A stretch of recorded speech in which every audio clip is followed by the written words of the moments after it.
Welcome back to Bang Diaries, and yes, this is another thrift flip video. Kaya may nabiktima na naman tayo. And yung biktima nga natin ngayon is this old maxi dress na ginawa ko. Yes, yung tatlong yan ay nagmula, of course, dito sa aking maxi dress. So, tara nang manahin.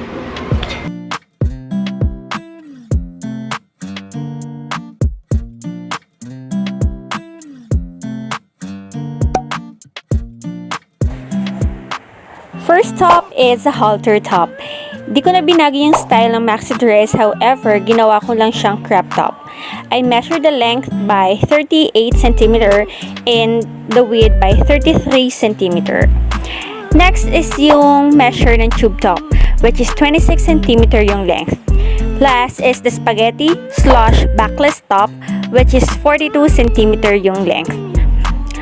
Cut the measured length for the first top.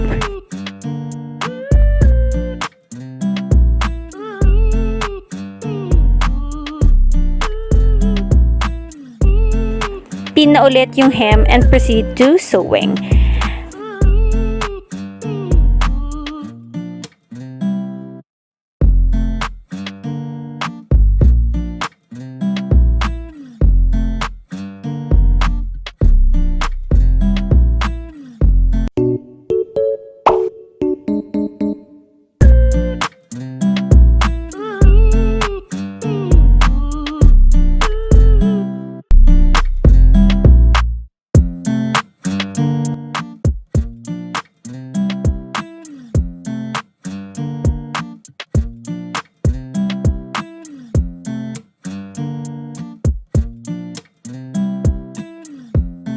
Madali lang yung part na ito since hemming lang yung ginawa ko. And tada!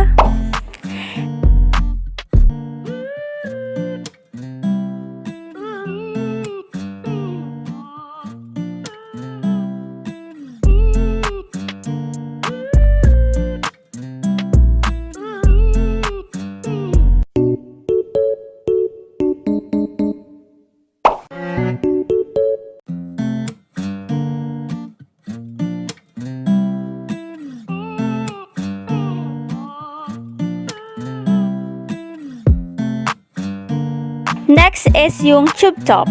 Tatahiin ko lang yung both sides para medyo fit. And yung style nito is yung lettuce hem na ginawa ko na din last time sa DIY video. I set the machine on number 9, yung zigzag stitch para sa lettuce hem.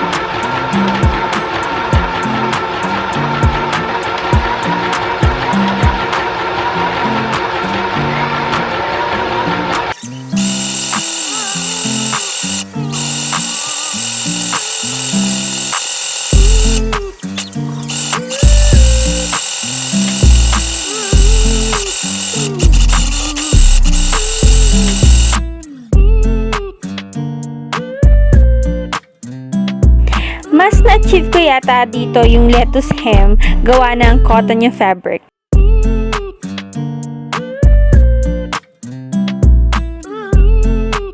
So this is the tube top.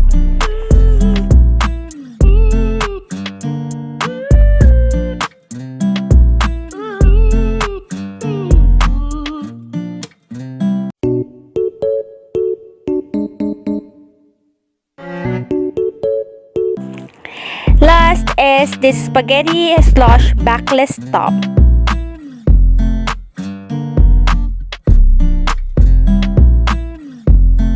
Vertical stripes na yung ginawa ko para maiba naman yung style sa dalawang damit. Fold the fabric in half and mark a diagonal line para sa V-neck. Then, nilagyan ko din ng korte yung sa may armhole and then cut the mark pattern.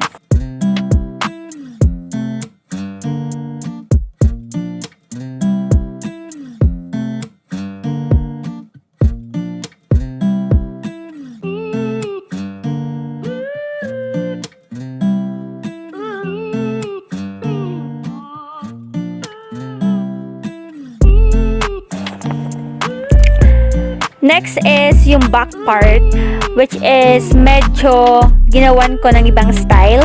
Yung upper part is reserved for the straps, then the rest is ginupit ko into two.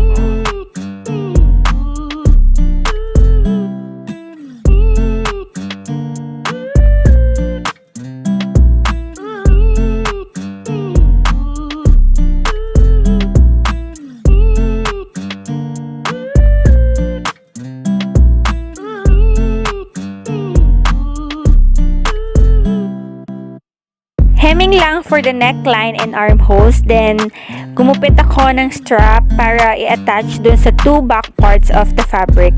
Again, hemming lang ulit sa mga edges, then proceed into sewing.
Tahiin both sides ang damit and prepare for the straps.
Pencil na lang yung ginamit ko to flip yung strap, then attach both ends na mismo sa damit.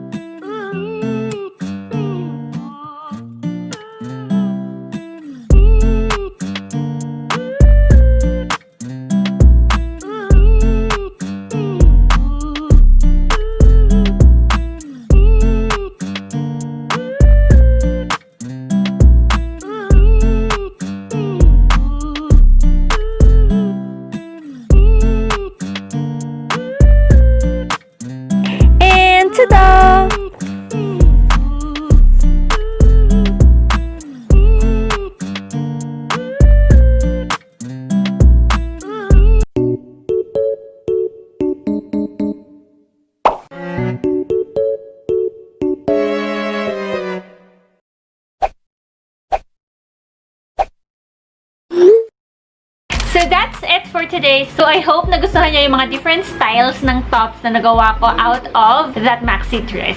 Also, comment down below kung ano pa yung mga gusto nyong mga thrift videos na makita on my channel.